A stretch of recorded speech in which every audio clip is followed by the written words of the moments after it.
Quelles sont tes racines et tes fondations? Je suis né d'un père pied noir et d'une mère française d'origine sicilienne. Voilà. Je pense que je suis né de l'amour, donc c'est pas mal déjà comme fondation. Je suis né dans le 92 à la Garenne-Colombe. J'ai vécu 5 ans sur Paris, du coup. Ensuite, suite à un drame, enfin, ou à la perte de mon père, on est descendu dans le sud, rejoindre mes grands-parents à La Pérade. Puis voilà, de là, une enfance au soleil déjà, pour commencer, c'était pas mal. Un petit frère, une petite sœur, euh, que j'aime très fort. Et voilà, après, bon, enfance un petit peu difficile, manque du père, donc forcément, gros manque. Et, enfance, ouais, difficile. Euh, Pas du tout régulier à l'école, toujours un peu vilain petit canard, quoi. Je préférais toujours faire rire les copains et me faire rire moi-même, mais c'était pour compenser, je pense, plusieurs choses. Voilà, j'ai tendance à dire que ma fondation, voilà, du coup, pour utiliser le terme, que je suis construit sur de la tristesse. Donc, d'où le petit triste marqué ici. Mais ouais, c'est un peu ma fondation, c'est la tristesse, malheureusement, mais c'est mon terreau. J'ai grandi sur ça, mais après, il y a tout qui pousse sur du terreau, même le plus sale des terreaux, on va dire. Donc voilà, je compte bien briller. Qu'est-ce que tu peux nous dire de tes parents? Bah, concernant mes parents, concernant mon père, le peu de souvenirs que j'ai de lui, ça reste des très bons souvenirs, ça reste des moments d'amour, des moments de complicité. Euh, Après, ça reste un manque à vie. Et comme je disais précédemment, concernant la tristesse, ça en fait partie forcément que j'ai été, je pense, confronté trop tôt au fait qu'on soit éphémère. Et, et c'est une force quelque part, d'un autre côté. Je me suis construit sur ça et j'en garde malgré tout un très bon souvenir. Et je pense que hier on n'a rien sans rien. Et si c'est arrivé, je préfère me dire que c'est pour une bonne raison. Concernant ma mère, ça s'est jamais très très bien passé. On a toujours été un petit peu en conflit. Je, Avec l'âge, je conçois maintenant que c'était pas facile pour elle parce qu'elle s'est retrouvée très jeune, veuve avec 2 enfants. Je pense que je lui rappelais très souvent mon père. Et je peux comprendre maintenant à mon âge que ça doit être difficile pour une femme de se retrouver en tant que femme et en tant que mère, surtout très jeune, et confrontée au décès de son mari aussi très jeune. Chose que je ne pouvais pas comprendre quand j'étais petit, quand on est enfant, on ne comprend pas tout ça. Donc j'arrive à mettre des mots maintenant sur mes mots et sur ce qui s'est passé. Mais ouais, après, malgré tout, à mon grand regret, je pense à son grand regret, on ne sera jamais proche comme la plupart des mères et leurs fils. Mais c'est comme ça, après c'est la vie, après elle sait que je suis heureux, donc je pense que ça lui suffit et j'espère qu'elle l'est aussi. Ça nous suffit. Disons que ouais, c'est la relation qu'on a. Voilà, toutes les relations ne se ressemblent pas, il n'y a pas de schéma type, il n'y a pas de mode d'emploi, ouais, ça reste un être humain, je suis un être humain, on fait des erreurs, voilà, des fois on dit je t'aime, des fois on ne sait pas se le dire, et ben c'est pas grave, on avance. Qu'est-ce que tu as appris de tes parents? Alors ce que j'ai appris de mes parents, je vais commencer par mon père. Ce que j'ai appris de lui et de ce qu'on m'a dit surtout, de son parcours, c'est qu'il faut rien lâcher. Pour moi ça reste un modèle. Euh, c'est un petit pied noir qui a débarqué en 62.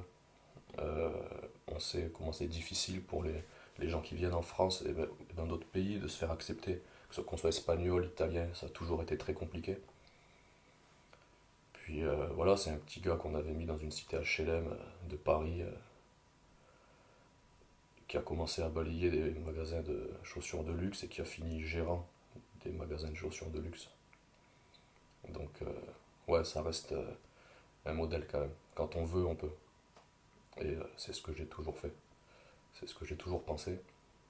Donc malgré tout, il reste ça de lui. Et je pense que c'est la meilleure chose que je pouvais lui faire pour lui rendre hommage, quoi. C'est dans ma vie d'y arriver en fait. et de montrer la même chose à mes enfants. Que c'est pas parce que tu es issu d'une classe sociale, peu importe la classe sociale, si tu veux, tu peux. Enfin, j'en suis convaincu. Donc voilà.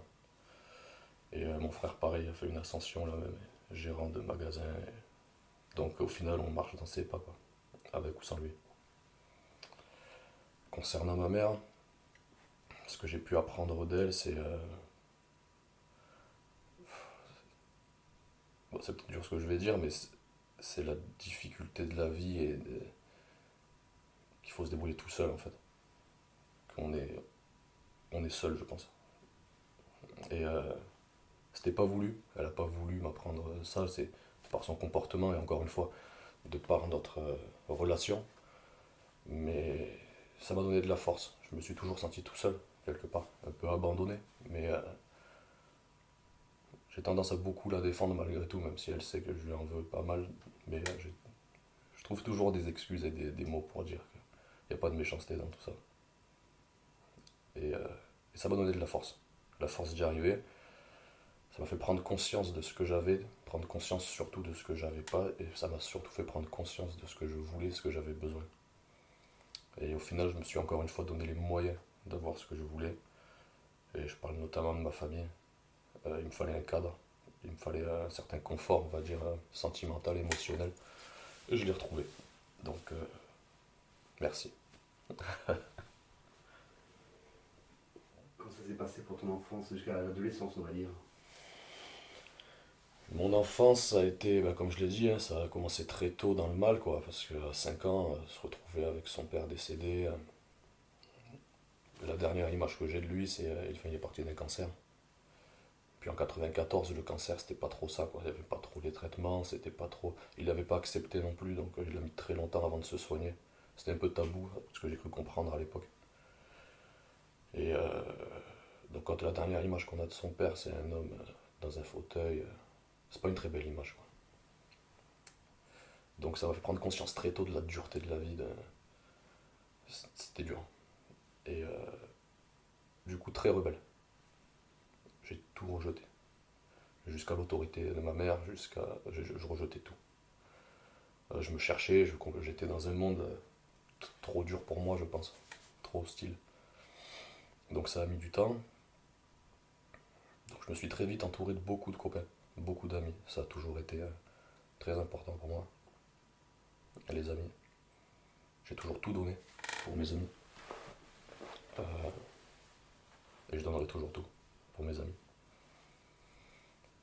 Ensuite, bon, bah, l'école, inutile de préciser, c'était chaotique. J'ai toujours eu les capacités, je pense, parce que j'ai jamais été plus stupide qu'un autre, ou je pars du principe que personne n'est stupide, on est juste bon dans certains domaines et mauvais dans d'autres, ou moins bon du moins. Puis, enfin, l'apprentissage c'est donné à tout le monde, il n'y a pas de lacune sur ça. Donc l'école, chaotique, j'ai quand même été jusqu'au CAP parce qu'il fallait un bagage, donc j'ai passé un CAP de menuiserie. J'ai été éduqué principalement par mon grand-père. C'est mes grands-parents en fait qui ont fait le pont. Ma mère travaillait beaucoup. Elle n'avait pas le choix, elle était mère célibataire avec deux enfants. Après, elle a eu quelqu'un, tout ça, mais elle se donnait beaucoup au travail. Donc j'ai eu une éducation un peu, pas à la dure, mais ouais, un grand-père qui éduque. Donc il y a toujours tout un monde entre. Il y avait deux générations, quoi, donc c'est jamais facile. Puis moi, c'était un grand-père, comme ils disent, c'était un lorrain, un taiseux, ils appellent ça. Il parlait pas. Il m'a jamais dit je t'aime, mais je le savais, dans ses actes. Euh, je le sais toujours. Ma grand-mère aussi, elle est toujours là. Et ouais, je pense que c'est. Si j'avais une mère, ce serait elle, ouais. Et beaucoup d'amour. Après voilà, enfin, enfance à problème. Il n'y a pas de mystère, c'est toujours pareil de toute manière. C'est toujours, on fuit la famille, on va de plus en plus dehors, on traîne, on fait des conneries, quoi. Euh, j'ai jamais fait trop de conneries non plus parce que j'ai toujours eu quand même la tête sur les épaules malgré tout. Alors les expériences, bon ben j'en ai fait. Il faut bien tester des trucs, il faut bien s'essayer. Et c'est ce qui fait que je suis posé maintenant. Moi j'ai fait ma crise de la quarantaine, si tu veux, avant tout le monde. J'ai tout fait d'un coup. Maintenant c'est bon, c'est fait, c'est derrière. Et malgré tout, en fait c'est assez paradoxal moi, ma situation parce que j'étais très triste et très en colère très longtemps. Mais en même temps, j'ai toujours eu le sourire et j'ai toujours kiffé à fond en fait. J'ai toujours voulu profiter à fond, jamais perdre une miette. Euh, tout ce que j'ai fait, c'était dans l'extrême. Vraiment, il faut que j'aille au bout des choses en fait. C'est... Et depuis toujours. Donc, ouais, mon enfance, malgré tout, elle s'est bien passée. Ça aurait pu être pire.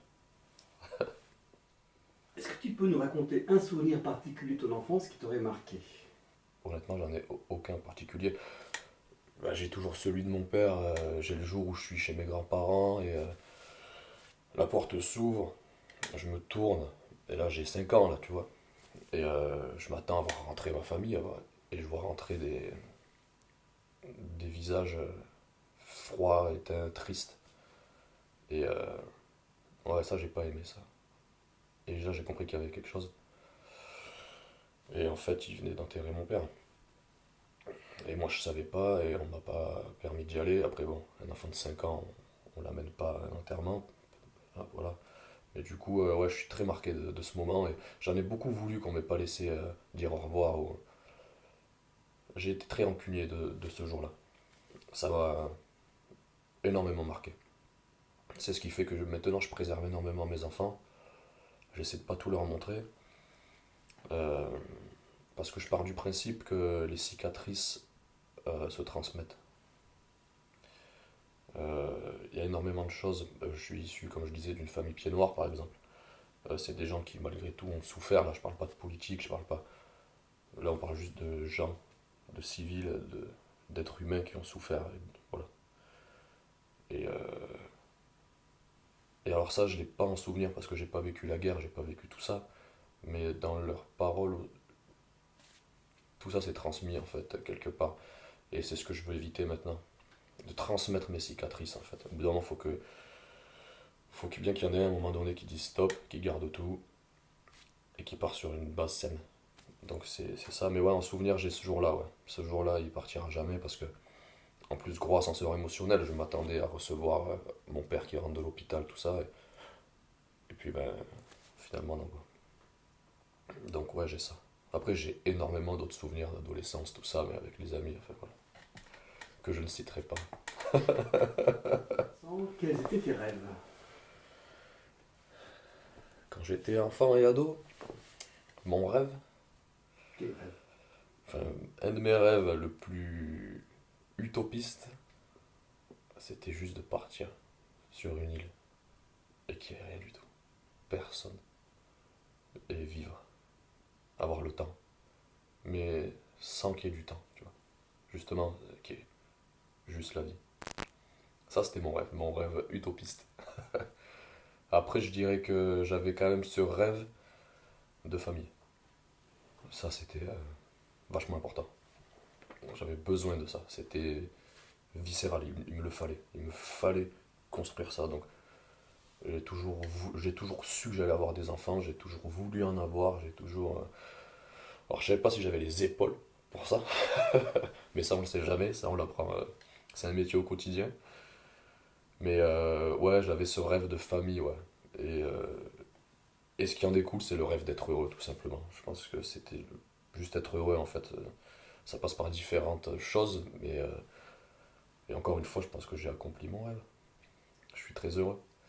Et dans mon métier, dans plein de choses, dans ma famille, enfin, franchement, je suis très bien. Après, j'ai pas plus de rêves que ça, en vrai. Je voulais faire de la musique, je l'ai fait. Euh, Si je devais dire une chose, vraiment, c'était pas vraiment un rêve, mais c'est plus. Je veux pas être ce mec au bout de la table, plus tard, et que mes enfants disent ah, mon père, il aurait bien aimé faire de la guitare et faire de la musique. Ou ah, mon père, il aurait bien aimé faire ça. Bon, je veux pas être ce mec. Je veux pas être le mec qui aurait aimé faire ça. Moi, je suis celui qui fait.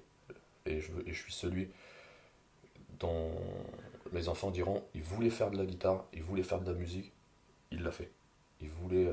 voilà. C'est ça, mon rêve, en fait, c'est de transmettre ça. C'est... Voilà, je pense, j'ai fait le tour. Ouais. Je ne vais pas approfondir plus parce que j'ai plus les mots. Pendant ta scolarité, quel élève tu étais?